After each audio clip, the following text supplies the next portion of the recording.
독일의 철학자였었던 니체, 스코틀랜드 계몽주의 사상을 대표했었던 데이비드 휴me, 영국의 철학자였었던 러셀, 실존주의 사상을 대표했었던 장폴 사르트르, 프랑스의 유명한 작가였었던 까미, 그리고 독일의 철학자였었던 쇼펜하우어. 이상 말씀드린 이 6명의 사람들은 한 가지 공통점을 갖고 있었습니다. 그것은 이들 모두가 무신론자였다라는 점입니다. 이들 중 다수는 반기독교의 사상을 갖고 있었습니다. 이들 중 많은 사람들이 단순히 안 믿는 정도가 아니라 기독교를 강하게 거부하는 입장을 표명했었던 것입니다. 미국의 유명한 심리학자 가운데 폴 비츠라는 사람이 있습니다. 그가 지은 저서 가운데 무신론자의 심리학이라는 제목의 책이 있는데요. 이 책의 부제를 보면 이 책이 무엇에 대한 집중을 하고 있는지를 알 수가 있습니다. 누구의 부제와 무신론 신앙을 말합니다. 아버지의 부제와 무신론 신앙입니다. 니체의 경우는요, 그가 5살 때 아버지가 세상을 떠났습니다. 휴메의 경우는 그가 2살 때 아버지가 세상을 떠났고, 러셀의 경우는 그가 4살 때 아버지가 세상을 떠났습니다.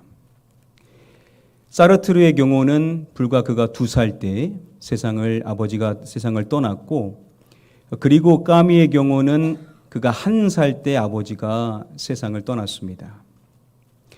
쇼펜하우어의 경우는 상대적으로 늦은 나이 17세이지만 아버지가 극단적인 선택에 의하여서 세상을 떠나는 것을 지켜봐야만 했었습니다. 폴 비치에 따르면 이들 모두는 아버지의 부재를 경험한 자들이었고, 이것이 이들로 하여금 무신론에 빠지도록 하는 결정적인 계기가 되었다라는 것입니다. 또 다른 유명한 무신론자들 가운데 홉스, 볼테르, 포이어바흐, 프로이트, 그리고 버틀러, 이들도 잘 알려진 무신론자들이죠. 자, 그런데 폴 비치에 따르면 이들에게는 아버지는 있었습니다. 그런데 아버지가 유약하여 그들에게 좋은 영향력을 미치지 못했거나 자녀를 학대하는 아버지였다라는 공통점이 있음을 말합니다. 이러한 내용에 근거하여서 폴 비치는 자신의 그 책에서 이렇게 이야기를 합니다. 아버지의 부재, 무기력, 학대에서 유발된 트라우마와 결핍이 하나님의 이미지를 왜곡시켜 하나님에 대한 거부와 불신앙을 가져온다. 아버지에 대한 부정적인 경험, 정서가 하나님을 거부하게 하는 불신앙으로 빠지게 만들다라는 것이죠.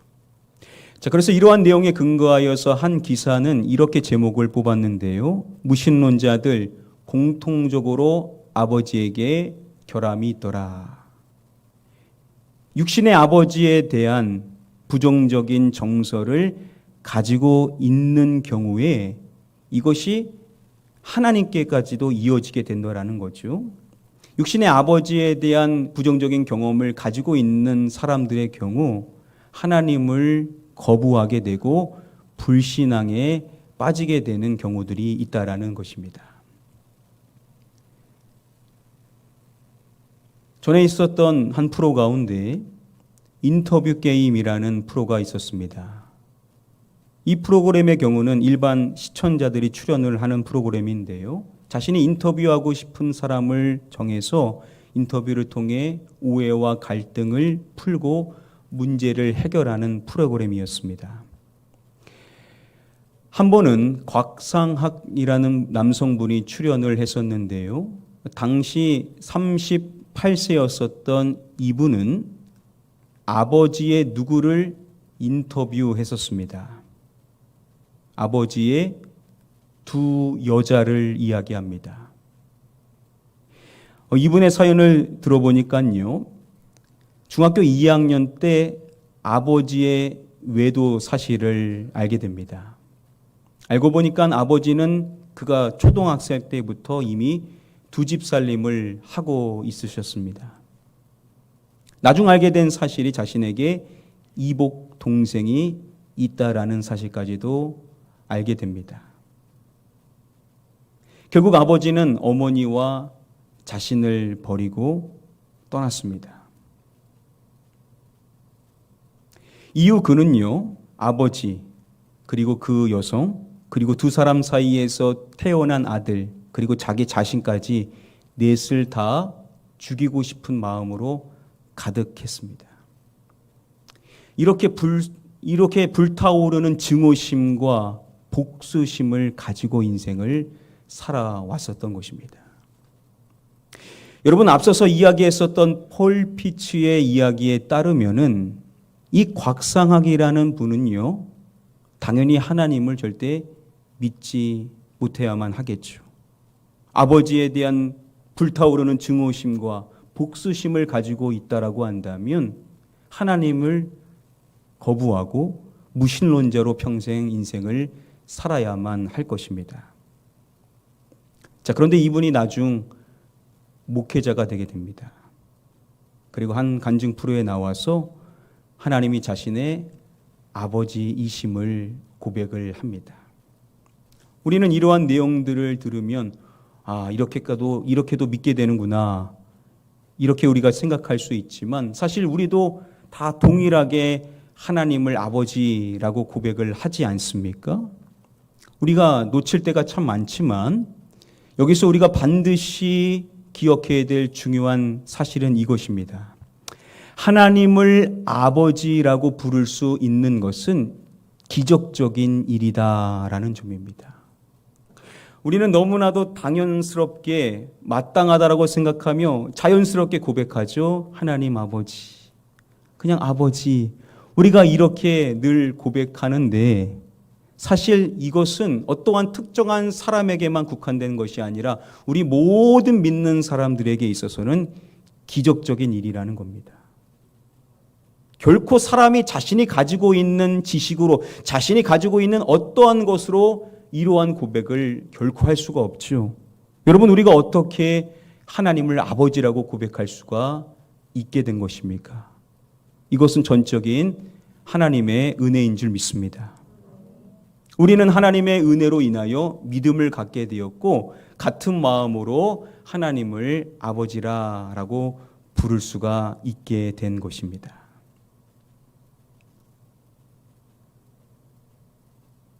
신약성경의 말씀을 보면요, 바울 서신에 가서 하나님을 호칭할 때 하나님을 꼭 이렇게 호칭을 합니다. 하나님 우리 아버지. 믿음을 지닌 성도들이 한 목소리로 하나님을 고백할 때 우리 아버지라고 고백을 하는 것입니다. 여러분, 우리가 주기도문으로 신앙 고백을 하게 되었을 때 아버지에 대한 신앙의 고백을 분명하게 하죠. 시작에서 우리가 하나님이라고 말하지를 않습니다. 하늘에 계신 누구라고 고백하죠? 우리 아버지라고 우리가 고백을 합니다. 오늘 이곳에서 예배하는 저와 여러분들 모두는 한 분, 우리 아버지를 위하여서 이곳에 모여 있을 것입니다. 우리 모두가 우리 아버지에 대한 믿음이 있기 때문에 오늘 이곳에서 하나님을 예배하고 있는 것이 분명하겠죠. 우리에게 이 믿음이 다 있는 것인데 우리가 우리 아버지에 대한 믿음이 늘 확고하고 늘 믿음의 확신 안에 서 있으면 좋겠지만 우리가 각자가 주어져 있는 상황 속에서 우리가 믿음을 놓치게 될 때가 많이 있을 것입니다. 자, 그래서 저와 여러분들이 우리 아버지와 관련하여서 반드시 지녀야 될, 확실히 지녀야 될 믿음이 무엇인지, 아무리 상황이 어려워진다 하더라도 우리 아버지와 관련하여 우리가 절대 놓쳐서는 안 되는 믿음이 무엇인지에 대하여서 오늘 한 가지씩 살펴보는 시간을 갖기를 원합니다. 우리가 성경 전체를 살펴볼 때요, 하나님을 말할 때 우리 아버지라고 고백하는 내용이 우리가 보는 성경에서 최초 어디에 나오냐면 이사야 63장의 말씀에서 최초 이러한 고백이 나옵니다. 우리 다음에 본문의 말씀 함께 한 목소리로 읽어보도록 하겠습니다. 주는 우리 아버지시라. 아브라함은 우리를 모르고 이스라엘은 우리를 인정하지 아니할지라도 여호와여 주는 우리의 아버지시라. 옛날부터 주의 이름을 우리의 구속자라. 마지막에 말씀과 또 서두에 보면요, 주는 우리의 누구이시다라는 고백이 나옵니다. 주는 우리 누구다라고 고백합니까? 아버지라고 고백을 하죠. 주, 즉 하나님은 우리 아버지시다라고 고백을 하는 것입니다. 그리고 중간에 보시면은 여호와여라고 하나님을 부른 다음에 또다시 주는 우리의 아버지시라라고 고백하는 것입니다. 이렇게 주 여호와 하나님이 우리 아버지시다라고 반복하여 강조하고 있음을 볼 수 있습니다. 오늘 본문의 말씀을 앞부분 7절부터 함께 묶어서 살펴보면요, 먼저 7절부터 14절을 나눌 수가 있습니다. 그 말씀의 내용을 보면 하나님의 구원하심에 대한 내용들이 나옵니다. 하나님이 우리의 구원자가 되셨고 우리의 환난에 동참하시고 우리를 구원하시고 우리를 안으셨음에 대한 내용이 나옵니다. 자, 그런데 이러한 내용은 과거에 하나님이 행하셨었던 일에 대한 내용입니다. 그리고 오늘 본문인 15절과 16절이 이어지게 되는데요, 앞서서 살펴본 것처럼 16절에서 주는 우리 아버지다라는 것을 고백하지 않습니까? 그런데 앞절인 15절의 말씀을 보면 하나님에 대한 질문 한 가지가 나옵니다. 15절을 보시면은 이제 어디 있나이까? 자, 지금 어디 있냐라고 질문을 하는데요, 무엇을 말하냐면 주의 무엇과 주의 능하신 이것을 이야기합니다. 주의 열성과 주의 능하신 행동이라고 말합니다. 여기서 이 열성은 열심이라고도 번역되어지게 됩니다.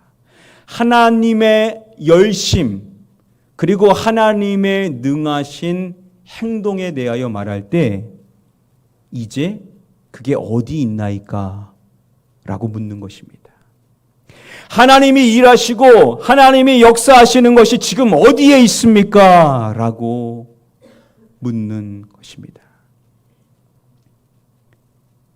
여러분, 우리가 한 믿음으로 우리 아버지라고 하나님을 고백하죠.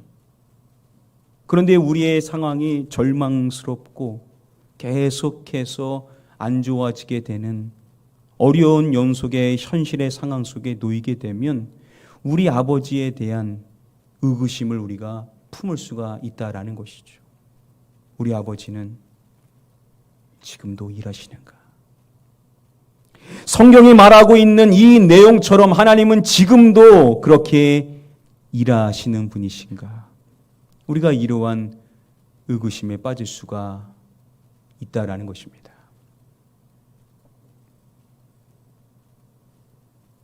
요한복음 5장의 말씀에 보면 예수님께서 종교 지도자들과 말씀을 하실 때 이러한 이야기를 해주십니다.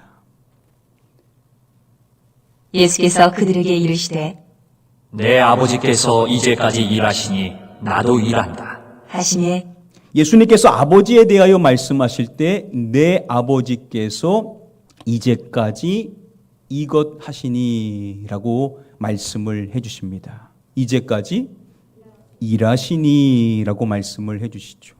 내 아버지께서 이제까지 일하신다라는 겁니다. 즉 내 아버지 하나님께서는 지금까지 항상 일하시는 분이심을 밝혀주신 것입니다. 그리고 요한복음 20장에 가서 보면 내 아버지 곧 너희 아버지라고 말씀을 해주심으로써 예수님의 아버지께서 우리 모든 믿는 사람의 아버지가 되신다라는 사실을 말씀해 주셨죠. 자, 그렇다면 저와 여러분들의 아버지, 우리 아버지는 지금도 뭐 하고 계신 분이신 것입니까? 일하시고 계신 분이시다라는 것이죠. 우리의 상황이 아무리 어려워진다 하더라도 우리가 놓쳐서는 안 되는 우리 아버지에 대한 믿음이 뭐냐? 우리 아버지는 지금도 일하신다라는 믿음인 것입니다. 같은 연장선에서 우리가 하나님을 우리 아버지다라고 부르지만 우리의 상황이 계속해서 어두운 가운데 놓이게 될 때 우리는 또한 이러한 의구심을 품을 수가 있을 것입니다. 우리 아버지는 내 기도를 들으시는가? 아무리 기도해도 응답은 없고 내가 원하는 방향으로 일이 전혀 진행되어지지 않는 그러한 현실을 보면서 우리 아버지는 지금도 내 기도를 들으시는가? 우리가 이러한 의구심을 품을 수가 있게 될 것입니다.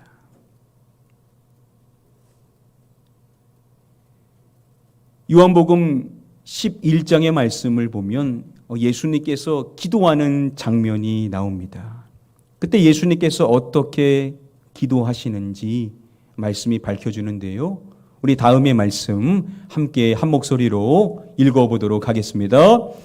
예수께서 눈을 들어 우러러 보시고 이르시되 아버지여 내 말을 들으신 것을 감사하나이다. 예수님께서 눈을 들어 우러러 이제 하늘을 보신 것이죠. 그리고 먼저 말씀하시기를 아버지여라고 하나님을 부르시는 것입니다. 그리고 고백하시기를 내 말을 무엇하신 것을 감사하나이다 라고 말씀을 하십니다. 내 말을 들으신 것을. 이 들으신 것이라는 이 말씀 영어 번역으로 보면 현재 완료형으로 되어 있습니다. 아버지는 예수님의 말을 계속 들으셨다라는 것이죠.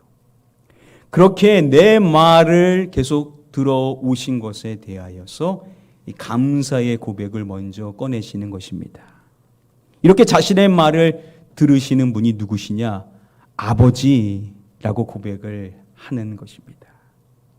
바로 저와 여러분들의 아버지. 그 아버지는 저와 여러분들의 말을, 우리의 기도를 뭐하고 계신 분이시라고요? 들으시고 계신 분이시라는 것입니다. 아무리 여러분 우리의 놓여있는 상황이 너무나 어려워지는 상황으로 치닫는다 하더라도 우리 아버지에 대한 우리의 믿음, 확고한 믿음이 무엇이어야 되냐? 우리 아버지는 내 기도를 들으시는 분이시다 라는 이 확신의 믿음을 우리는 늘 갖는 자가 되어야만 될 줄 믿습니다. 찬양사역자 가운데 김도현이라는 분이 계십니다.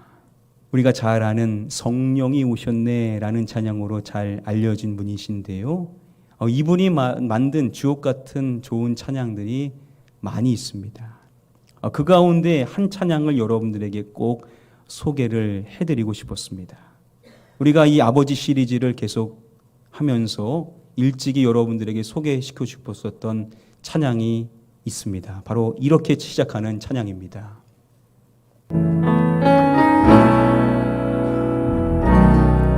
우리 아버지는 지금도 일하시네.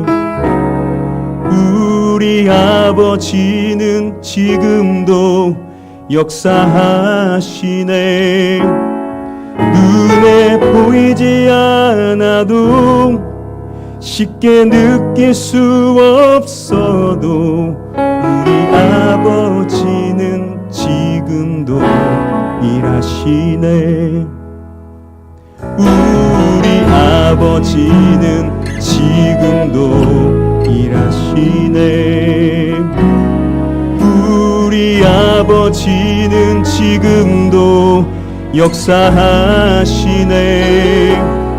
눈에 보이지 않아도 쉽게 느낄 수 없어도 우리 아버지는 지금도 일하시네. 우리 아버지는 내 기도 들으시네. 우리 아버지는 내 기도 응답하시네. 눈에 보이지 않아도 쉽게 느낄 수 없어도 우리 아버지는 내 기도 들으시네. 바로 김도연 씨의 우리 아버지는 이라는 제목의 찬양입니다. 그 찬양 1절 가사를 보면 이렇게 고백하지 않습니까? 우리 아버지는 지금도 일하시네. 그리고 2절에서 고백하는 것이 우리 아버지는 내 기도 들으시네. 저와 여러분들의 아버지, 우리 아버지께서는 지금도 일하시는 분이시고, 저와 여러분들의 아버지인 우리 아버지는 지금도 우리의 기도를 들으시는 분이시라는 것입니다. 자, 그런데 후렴의 가사에 보면 이렇게 고백하지 않습니까? 눈에 보이지 않아도, 쉽게 느낄 수 없어도, 우리가 이것을 눈으로 볼 수 있고 우리가 이것을 쉽게 느낄 수 있으면 좋겠지만 그렇지는 않다라는 겁니다. 그래서 우리도 모르게 자꾸 의구심이 생기게 되는데, 그러나 우리가 분명히 가져야 될 믿음이 무엇이냐? 우리 아버지는 지금도 일하시고 우리 아버지는 우리의 기도를 들으시는 분이시다. 저와 여러분들에게 이러한 믿음이 있어야 될 줄 믿습니다. 우리 아버지는 지금도 분명히 일하시는 줄 믿습니다. 우리 아버지는 저와 여러분들의 기도를 들으시는 분이신 줄 믿습니다. 아무리 상황이 어렵고 힘들어진다 하더라도 우리 모두가 우리 아버지에 대한 이 분명한 믿음을 갖고 우리 아버지 하나님을 바라보며 살아갈 수 있게 되기를 주님의 이름으로 간절히 축복하며 축원합니다. 우리 본문 말씀 가운데 다음의 말씀 함께 한 목소리로 읽어보도록 하겠습니다. 주여 하늘에서 굽어 살피시며 주의 거룩하고 영화로운 처소에서 보옵소서. 주의 열성과 주의 능하신 행동이 이제 어디 있나이까. 주께서 베푸시던 간곡한 자비와 사랑이 내게 그쳤나이다. 마지막에 보시면은 주께서 베푸시던 간곡한 무엇과 이것을 이야기합니다. 자비 그리고 사랑을 말하죠. 하나님께서 자신에게 베푸시던 자비와 사랑이 있었다라는 겁니다. 자, 그런데 마지막에 고백하기를 내게 그쳤나이다 라고 고백을 하는 것입니다. 아버지께서 베푸시던 그 자비와 사랑이 자신에게 그쳐졌다라고 고백하는 것입니다. 너무나 절망적인 현실의 상황 속에서 하나님의 사랑에 대한 의구심을 품게 되었었던 것이겠죠. 여러분, 우리가 한 마음으로 우리 아버지라고 고백하는데 우리의 상황이 너무나도 절망에 치닫게 되면 우리가 하나님에 대한 믿음 가운데 우리의 믿음이 약해짐으로 인하여서 어떠한 의구심이 찾아올 수 있게 되냐? 아, 우리 아버지는 과연 나를 사랑하시는가? 이러한 의구심까지도 우리 안에 자리할 수가 있게 된다라는 것이죠. 요한복음의 말씀을 보면 하나님과 예수 그리스도를 이야기할 때 이렇게 말을 합니다. 아버지께서 아들을 사랑하사. 그렇죠. 아버지이신 하나님께서 자신의 독생자 예수 그리스도를 사랑하는 것은 너무나도 당연한 사실일 것입니다. 그런데 그렇게 사랑하는 아들, 그 아들에 대하여서 이야기할 때 요한 1서 4장 10절 말씀을 보면 우리에게 이렇게 말씀을 해줍니다. 사랑은 여기 있으니 우리가 하나님을 사랑한 것이 아니요 하나님이 우리를 사랑하사 우리 죄를 속하기 위하여 화목제물로 그 아들을 보내셨습니다. 이렇게 말씀하죠. 하나님이 우리를 사랑하사 화목제물로 그 아들을 보내셨습니다. 자신의 독생자를 십자가에 내어주시기까지 하나님은 우리를 무엇하셨냐면 사랑하셨다라는 것입니다. 우리 아버지께서 우리를 얼마나 사랑하시냐면 자신의 독생자를 십자가에 내어주시기까지 우리 아버지는 우리를 사랑해 주시는 분이시다라는 것입니다. 우리 아버지께서 우리를 이렇게도 사랑하신다라는 이 믿음을 우리는 결코 놓치는 자가 되어서는 안 될 것입니다. 앞서서 말씀드린 우리 아버지는 이라는 이 찬양이 3절로 구성이 되어 있습니다. 3절에 가서 보면 이렇게 고백을 합니다.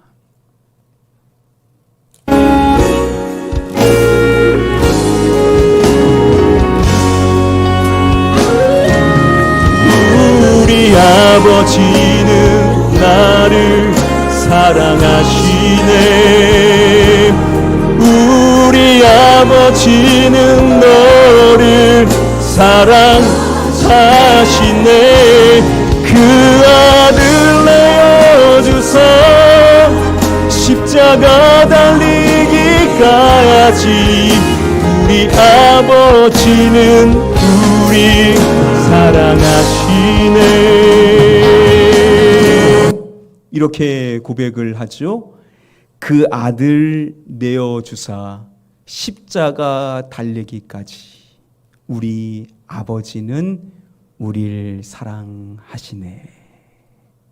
자신의 독생자를 십자가에 내어주고 그 십자가에 달리기 하기까지 저와 여러분들의 아버지인 우리 하나님께서는 우리를 사랑하신다라는 것입니다. 여러분, 우리가 다른 것을 혹 놓친다 하더라도 끝까지 한 가지 붙잡아야 될 우리 아버지에 대한 믿음이 뭐냐?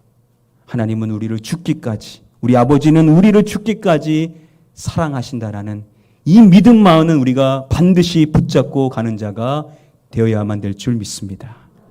하나님이 여러분들을 이렇게까지도 사랑하신다라는 것을, 우리 아버지께서 지금도 여러분들을 이렇게 사랑하신다라는 사실, 이 믿음을 가지고 여러분들의 남은 인생을 살게 되시기를 주님의 이름으로 간절히 축복하며 축원합니다. 이제 말씀을 맺도록 하겠습니다. 오늘 주어진 말씀을 통하여서 우리가 세 가지의 내용을 살펴보았습니다. 우리 아버지에 대한 세 가지 믿음, 우리가 놓쳐서는 안 되는 세 가지의 믿음이 무엇인지를 우리가 정리해 볼 수가 있습니다. 먼저 첫 번째는 이것이죠. 우리 아버지는 지금도 일하시고 역사하신다라는 것입니다.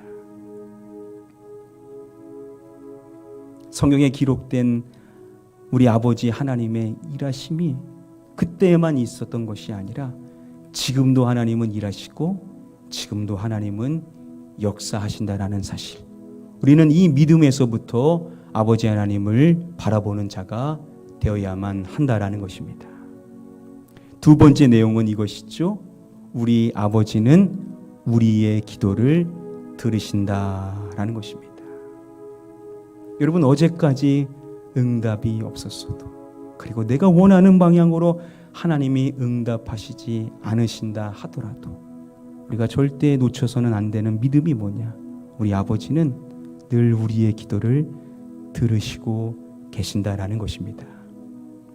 마지막 세 번째, 우리 아버지에 대한 중요한 믿음이 무엇이냐? 우리 아버지는 우리를 너무나 사랑하신다라는 것입니다. 자신의 독생자를 내어주시기까지 우리를 그렇게 사랑하신 우리 아버지, 그 하나님의 사랑이 지금도 저와 여러분들을 향하고 있는 줄 믿습니다. 자, 핸드폰 있으시죠? 우리 카메라 어플 있으신 분들은 다 꺼내시기를 바랍니다. 오랜만에 한번 찍도록 하겠습니다. 우리가 그냥 듣고 넘어가면 우리가 망각하기가 쉽기 때문에 여러분들 카메라로 찍으셔서 이 화면의 내용을 캡처하시면 되겠습니다. 사진으로 찍으셔서 여러분들이 잘 볼 수 있는 곳에다가 게시하시면 되겠습니다. 프로필에다가 또 바탕 화면에다가 또 여러분들이 잘 볼 수 있는 곳에다가 이것을 부착해내서 우리 아버지가 어떠한 분이신지, 우리 아버지와 관련하여 우리가 반드시 지니고 인생을 살아야 될 세 가지의 믿음이 무엇인지를 늘 기억해 주시면 되겠습니다. 마지막으로 다시 한번 축복하옵기는 저와 여러분들 모두가 우리 아버지에 대한 이 세 가지의 믿음을 남은 인생 동안 늘 지닌 채 인생을 살아가셔서 우리 아버지께서 우리를 부르시는 그날까지 믿음으로 승리하실 수 있게 되기를 마지막으로 주님의 이름으로 간절히 축복하며 축원합니다.